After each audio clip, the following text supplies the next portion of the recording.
My name is Patrick McGorry. I'm Professor of Youth Mental Health at the University of Melbourne and Director of Origin, which is a medical research institute in Melbourne for young people. And I'm here to visit Professor Krebs here in Paris at her invitation, very kind invitation, to pursue our common interest in early intervention and youth mental health. Alors, je suis Marie-Odile Krebs, je suis professeure de psychiatrie à l'université Paris-Cité et responsable d'un pôle au GHU, groupe hospitalier universitaire Paris Neurosciences, un pôle qui s'appelle PEPIT et qui a mis en place depuis 2020 une unité spécialisée dans l'intervention précoce pour les jeunes adultes et adolescents. Alors, on est très honoré de pouvoir recevoir Patrick McGorry, qui est déjà venu d'ailleurs en 2017. C'est clairement le père de l'intervention précoce qui a défini le modèle, les étapes et qui a vraiment ouvert la psychiatrie et notamment le champ des maladies sévères comme la schizophrénie et les troubles bipolaires à un domaine complètement nouveau qui est celui de la prévention et de l'intervention précoce, avec cette révélation qu'il nous a transmise qu'on pouvait éviter l'évolution vers un trouble constitué. Et donc voilà, on est très très honoré de le recevoir parce qu'il construit et il transmet les valeurs qui vont être utiles, j'espère, pour qu'en France on puisse développer ça à l'échelle nationale.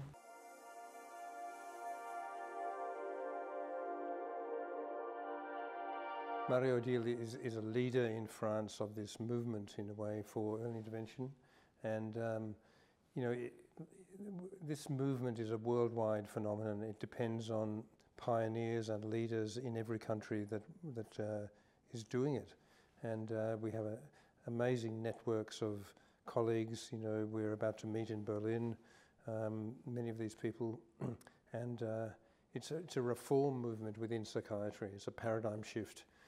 And of course, all paradigm shifts, they experience resistance and inertia, and so it takes great determination and leadership to make these things change, and she is one of those people.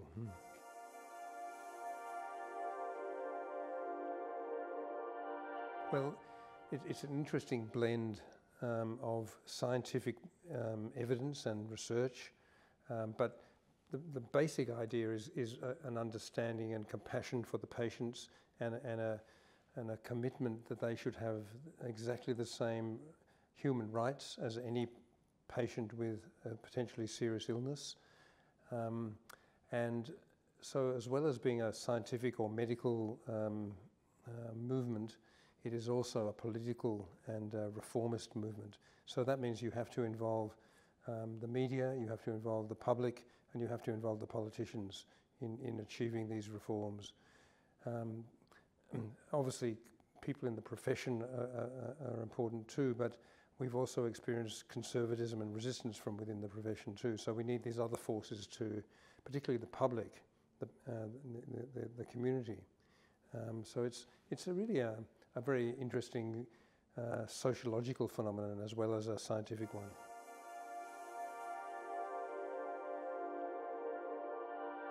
Well, early intervention in psychiatry is just applying the principles that exist in other parts of healthcare. For example, cancer. I mean, in cancer, what people aim to do is prevention if they can, if they can find out the risk factors and reduce the risks of getting the illness in the first place. We can do that to some extent in psychiatry. If you can't prevent the illness totally, and they can't prevent all cancers, the next best thing is early diagnosis, picking up the problem at the very earliest stage before it progresses to more serious or entrenched illness. And then once you have intervened early and got the person better or much better as well as they can be, you make sure that you maintain the benefit and you keep them well. And if you can't, if the patient doesn't respond and is quite treatment resistant and disabled, you still look after them in a sort of a palliative type way. So we try to do all the things that they do in cancer, but with a fraction of the resources and with this kind of very pessimistic history in psychiatry that doesn't have enough faith that we can do the same things they can do in cancer or heart disease or diabetes. La première des choses pour implanter l'intervention précoce, c'était déjà de trouver des ambassadeurs qui soient motivés pour essayer de faire changer les modalités de prise en charge ou de prise en soin. Et la première des choses, c'est effectivement de pouvoir savoir prendre des modèles internationaux et notamment du modèle australien, les composantes qui sont nécessaires pour agir avant la crise, au plus tôt pendant la crise et au plus tôt pour permettre un rétablissement. Et donc, au fond, on a tout ça. La question, c'est comment on les met en ligne, comment on peut créer une vraie filière qui permette que les prises en soins soient faites en limitant les stigmas, en limitant les pertes de chance par le fait que le délai est trop long, et ça c'est un problème qui est majeur actuellement, et en même temps en embarquant un maximum de professionnels ou de santé ou de pas de santé pour permettre ça. Donc là, on n'est pas tout à fait arrivé, hein, on va pas se mentir, mais il y a vraiment quelque chose qui bouge. Aujourd'hui, avec le réseau Transition, il y a environ 70 équipes, même peut-être un peu plus, qui commencent à s'atteler à mettre en place ces choses-là, avec certaines qui sont déjà très abouties, d'autres un peu moins. Et ce qu'on cherche à faire avec le réseau, c'est améliorer la formation des gens, améliorer l'accession à des ressources pour déstigmatiser. Par exemple, le site Santé Psy Jeune, avec des ressources qui ont été faites avec des personnes concernées, avec des associations d'usagers, pour qu'il y ait un niveau de connaissance qui soit accru chez tout le monde, chez les patients, chez les familles et chez les professionnels de première ligne, parce que ça, c'est aussi une des composantes importantes de pouvoir faire en sorte qu'ils aident à repérer les situations qui nécessitent une évaluation. Le principal levier qui a permis de faire bouger les choses aujourd'hui, c'est la formation, c'est le DU. Il y a un DU qui est spécialisé là-dedans, c'est les masterclass qu'on a mis en place avec environ 1 millier de personnes qui ont suivi ces enseignements ou ces formations ou ces sensibilisations. Ça, c'est un point. Et l'autre point aussi important, c'est de donner accès à des ressources où qu'on soit, donc c'est des sites web, c'est des ressources, c'est un questionnaire pour aider à l'orientation qui se trouve sur ce site web, questionnaire Primo. Voilà, ce sont ces ingrédients-là. Et puis la dernière chose, c'est d'être pouvoir, enfin pas la dernière chose, la première chose, c'est de pouvoir être entouré d'experts qui eux-mêmes ont eu des initiatives depuis plus de 10 ans pour certains centres, et qui ont construit des modèles qui sont relativement différents, mais dont on peut s'inspirer pour trouver des modalités d'application des composantes, des soins, que ce soit des centres universitaires, que ce soit des centres liés à des secteurs, que ce soit des centres proches des maisons d'adolescents, etc., pour montrer comment on peut donner accès à ces ressources. It's happening in about, I would say, 15 high-income countries, this reform. It's really starting to take shape, focusing on teenagers and young adults, and not having a pediatric adult sort of model where it goes from 0 to 18 and 18 to 65. That doesn't work in psychiatry. So we have to have a very strong system from puberty through to the mid-20s, because that's when all the major psychiatric illnesses emerge for the first time in that age group. And of course, that's a critical period for developing as a human being and maturing as a person. And it doesn't magically stop at 18, it continues into the 20s. And so we have to have a culture of care that welcomes and understands young people and is influenced by their voices as well. So this is happening in 15 countries. And what it looks like is young people, when they're struggling, that they or their parents can actually find a welcoming place to tell their story and share their problems and get an accurate sort of specialised response. And that means that they can remain engaged with education, and they can continue their vocational pathway and not fall off and end up on welfare or not fulfilling their potential. It's essential. We call it mental wealth. We're safeguarding the mental wealth of the society, by looking after the young people, the next generation of young people, to deal with their major health problem, which is mental ill health. So this is an absolute priority for every health system, every society in the world, to look after its next generation of young people in relation to its main health problem, which is, increasingly mental illness and mental ill health. We know there's been a 50% rise in prevalence of mental illness in young people over the last 15 years or so, measured very carefully in Australia and a number of other high-income countries. So we're dealing with not exactly an epidemic, but really a huge wave of new morbidity, new need for care. And systems can't use 19th century or 20th century models for that. They must create modern dynamic systems with digital support and new innovations in terms of care. And such as, for instance? Well, we have a platform of care called MOST, Moderated Online Social Therapy, which allows young people to, in a strengths-based way, map their own journey and learn from other young people in dealing with the problems, and also get access to clinicians through this website.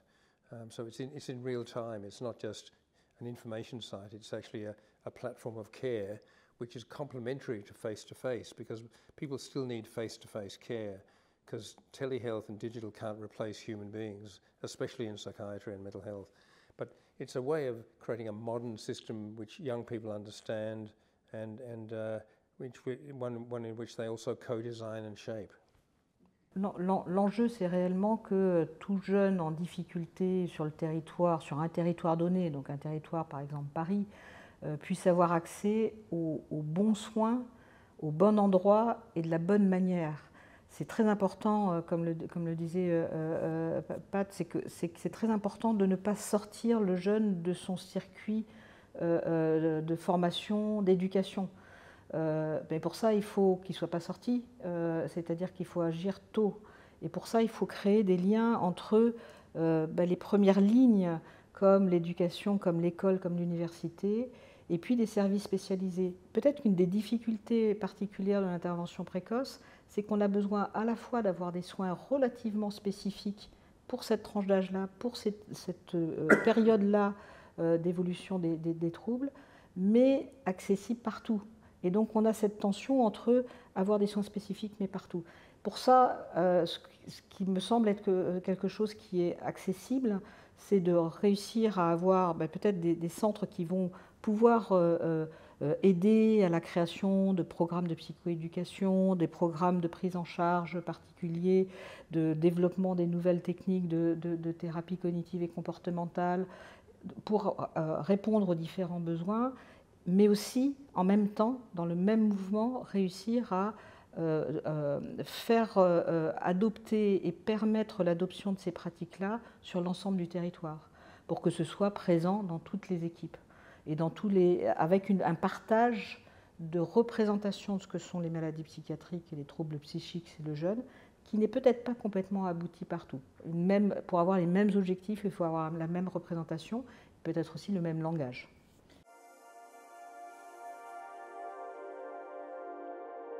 Marie-Odile has to say how it is and should be here, but what we are building in Australia, the first thing we built was a primary care structure called Headspace, and that is in nearly 200 communities in Australia now.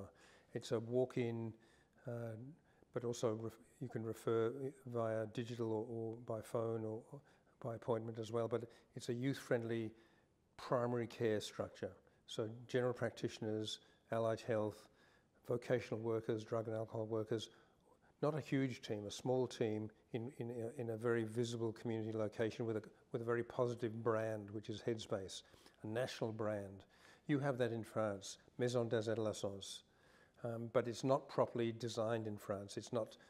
There's no clear model of care which has to be the same everywhere, and with a proper brand and with a coordinated network which is measured and its performance is measured.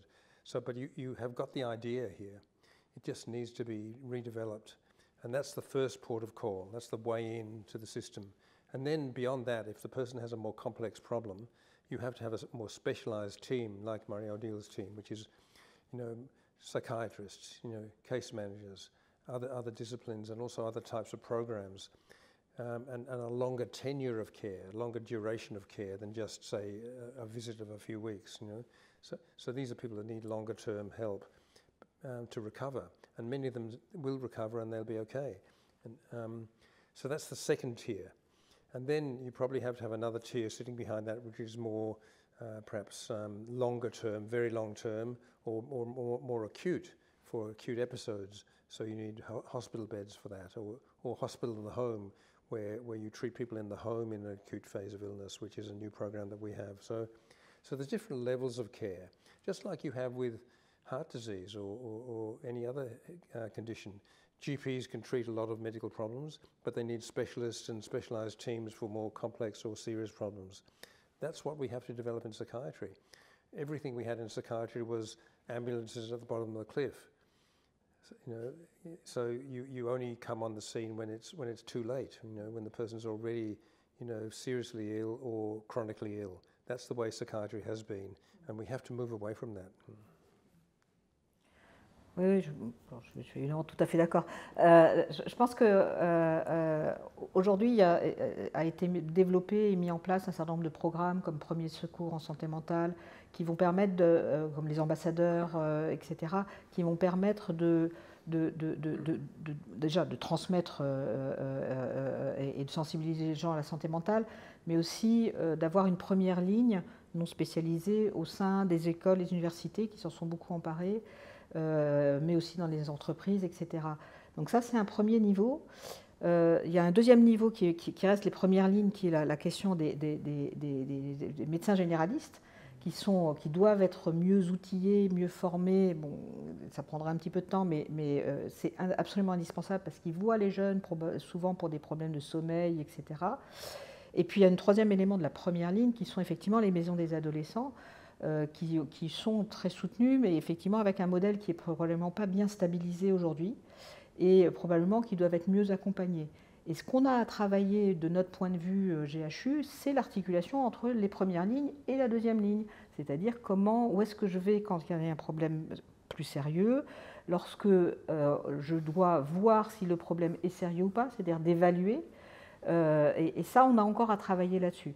C'est une des raisons pour lesquelles on a créé ce questionnaire d'orientation qui s'appelle Primo, qui ne va pas faire un diagnostic, mais qui va dire le problème principal, c'est d'aller vers tel type de ressources, et puis qui donne une orientation. Ce n'est pas magique, mais ça va permettre de pouvoir orienter pour que, dès le départ, il y ait une évaluation pour estimer correctement la situation et voir s'il y a besoin d'un soin spécialisé ou pas.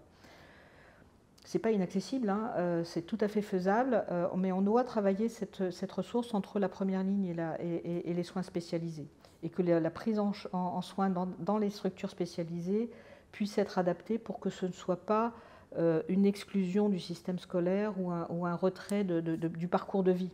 Ce qui est faisable, ce qui est notamment la question de l'aide qu'on peut avoir avec des case managers qui se déplacent près des jeunes, et un système effectivement un peu moderne avec des SMS et des ressources en ligne qu'on doit encore développer en France.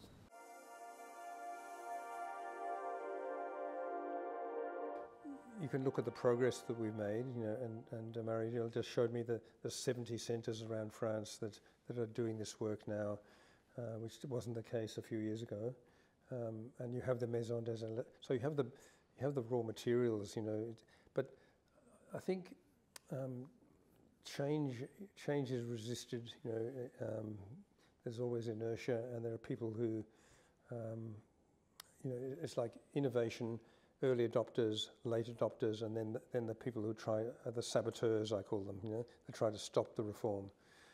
So it's like it's a political process as well, and like I said before, the public have to be convinced that this is in their own self-interest, because if it becomes you can imagine if the government was underfunding breast cancer, or if the government was not funding asthma, you know, if people were dying or becoming disabled because of the under treatment and the under researching of those conditions, the government would be very unpopular. They would lose votes. We haven't turned it into a voting issue yet. And psychiatrists are often uncomfortable taking those positions, those advocacy type positions, or in a public way. But they, in a way, they don't need to be doing it by themselves. They have to find the leadership in the public, in the community, in the society, whether it's the parents of people with mental illness, or it's just ordinary people understanding this is a big threat to their families, because every family is affected. And these days, almost every family with young people is affected. But we haven't unlocked that power. It's really about power.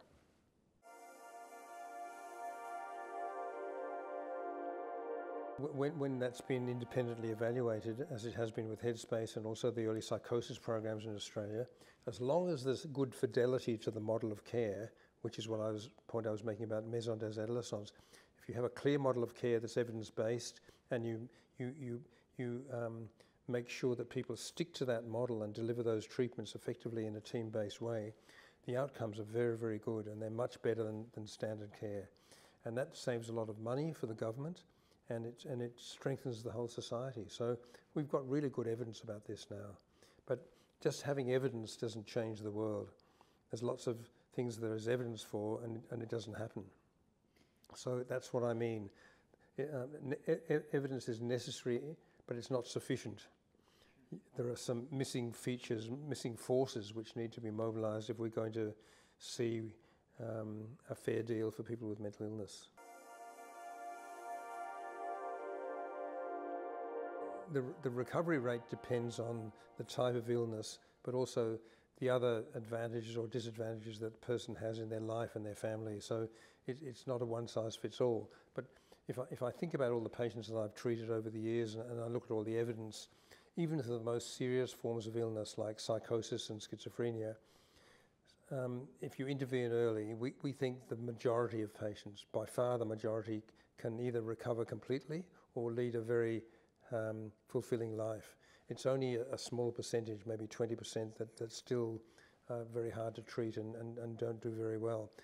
But in the past, people thought that was 90% would not get better. So you can transform it, even for the serious illnesses, and for the other range of mixtures of depression, anxiety, all the other forms of mental ill health. The vast majority of them will get better if you help them, and they tend to grow out of the illness in a way over time. It's the opposite of what the 19th century people thought, that they're deteriorating. They're actually tending to recover, and what you have to do is help them achieve that recovery.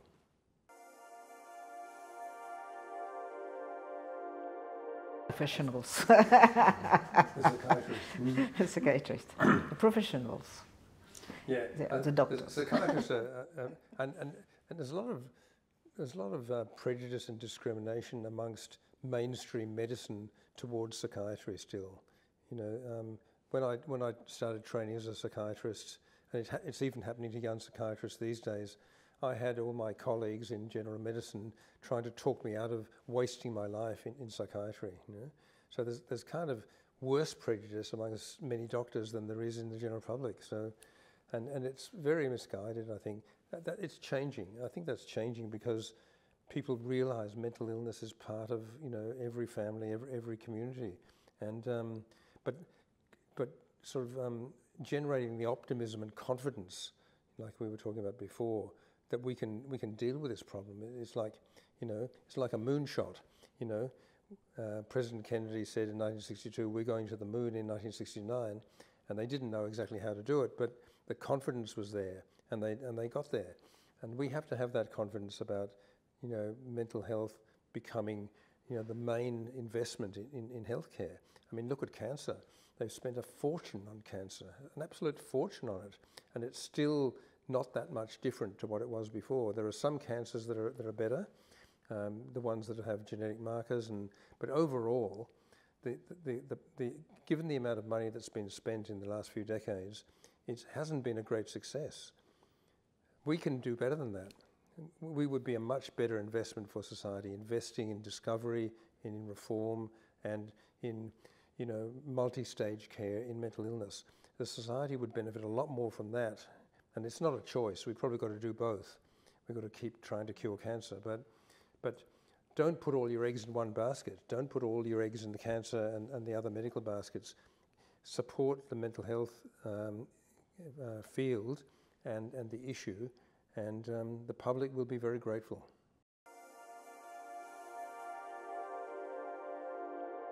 La première des choses, c'est que la psychiatrie est stigmatisée. On ne peut pas imaginer qu'on peut avoir une maladie psychiatrique et être soigné, et guérir. La guérison, et la guérison, même la guérison fonctionnelle, c'est-à-dire vivre avec une maladie comme on vit avec la plupart des maladies chroniques. On vit avec une maladie, on fait avec, on a mal parce qu'on a des rhumatismes, etc. Et ça change un tout petit peu, mais ça change de façon un peu curieuse, c'est-à-dire que quand on dit oui mais la dépression c'est une maladie psychiatrique, les gens ont compris que la dépression ça pouvait se soigner. Donc du coup ils le sortent de ce qui est la maladie psychiatrique. C'est un peu curieux. Donc globalement la première des choses c'est que oui les maladies psychiatriques se soignent, on peut faire aussi de la recherche dessus, on peut améliorer réellement, il y a encore un champ de recherche et d'innovation à avoir qui est énorme.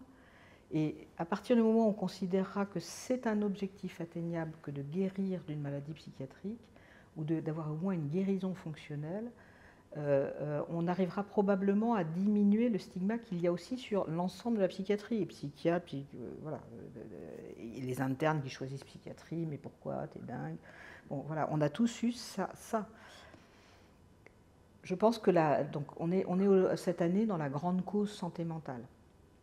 Ça veut dire qu'il y a beaucoup de communication qui est autour de ça. Alors on parle beaucoup de santé mentale et relativement peu de psychiatrie.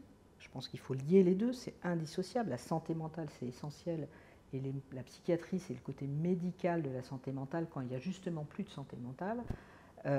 Donc la grande cause santé mentale nous permet déjà de parler beaucoup plus de ça. Donc osons en parler, le collectif a dit osons en parler, osons écouter aussi, de savoir écouter et recevoir les témoignages. Je crois qu'il faut rajouter aujourd'hui osons soigner et osons être soignés. Osons soigner, c'est-à-dire que réellement il faut aussi remotiver les collègues médecins et les internes pour qu'ils choisissent psychiatrie, parce qu'il y a un déficit aujourd'hui en psychiatrie, c'est vrai aussi pour les professions paramédicales. Et osons être soignés parce qu'il faut non seulement intégrer que la santé mentale est un bien qu'on doit avoir pour participer au bien-être, mais parfois il faut savoir faire le pas pour recevoir des soins. Et je crois que lorsqu'on arrivera à avoir les 4 composantes, on arrivera à faire bouger un petit peu les choses. Mais il faut quand même se représenter que pour prendre les maladies les plus sérieuses, les plus sévères, en tout cas celles qui peuvent évoluer sur un mode chronique, donc ces maladies relativement sévères qui peuvent évoluer sur une chronicité, comme la schizophrénie, comme les troubles bipolaires, quelqu'un qui débute d'un trouble avec des signes qui, s'il voyait quelqu'un, devrait être diagnostiqué quasiment immédiatement.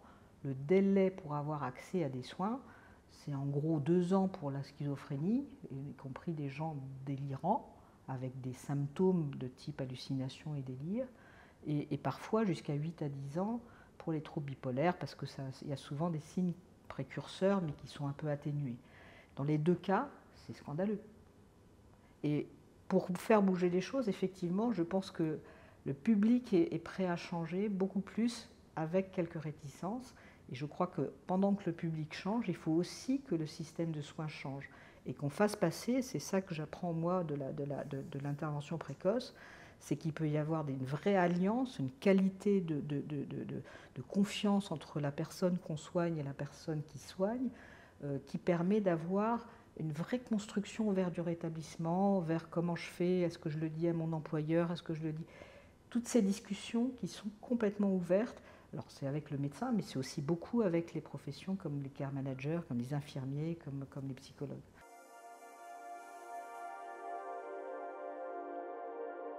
One of the positive things about France is it has a lot of psychiatrists, a lot of psychologists, and it has preserved its capital, you know, in the mental health system. You still have the hospitals, you still have a lot of money tied up in the system. So the secret would be to to add more investments, but but reform it without losing the resources that you have, and just allow them to work in a different way. And I mean, France is a creative country, and it came up with the maison d'adolescence idea independently of other countries, but we all had the same idea. So I think there's a lot of hope here, and it just needs leaders like Marie-Odile and a new generation of leaders as well, which we're both looking for, aren't we? You know, the next generation of leadership who want to do things differently and who want to work with young people and families to create something